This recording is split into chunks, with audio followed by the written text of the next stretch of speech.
Suicide ain't my thing. We're backing off. It's very important when you approach any encounter in this game to plan. You spot anything? Plan. It's all about planning. Careful. They're all over the place, and we can't find them all at once.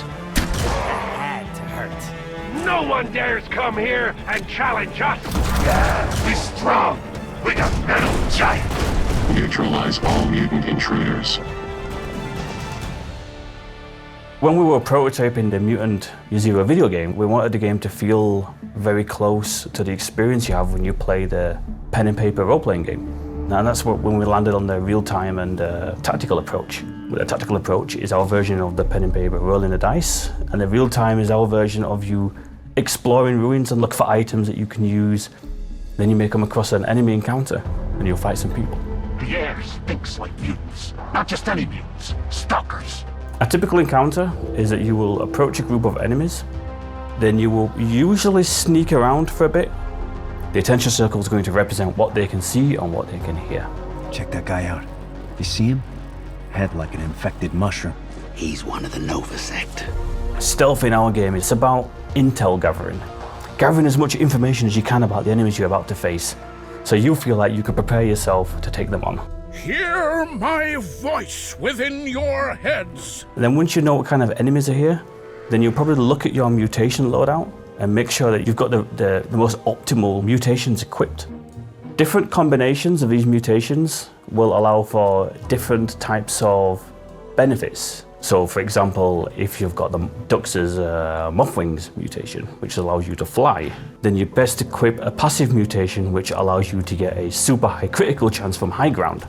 That's a perfect combination. So now I can get high whenever I want and get really high crit bonuses because of my second passive mutation.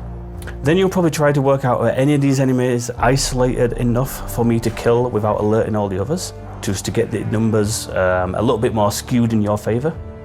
And also you might want to position a character to be on high ground before you even start combat so that you know he's got some bonuses on his mutations that allow for high ground bonuses.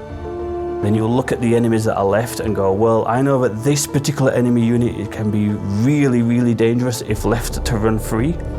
So I might want to use a mutation which will lock him in place and deal lots of damage to get rid of him straight away. Or maybe this other enemy unit, if they get a turn, they'll call for extra help, and I'm not really equipped to deal with extra numbers right now, so I need to take that one down first. So it becomes a case of studying the playfield and figuring out your strategy before you press your ambush button. And then when you're in tactical, it's all about trying to make your plan work.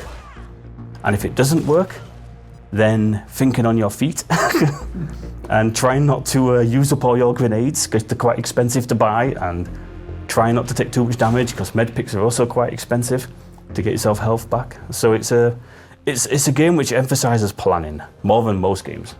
And I think that's part of our strength, that it's a game which demands that you approach situations in a clever way, because if you're not clever, you'll just be punished.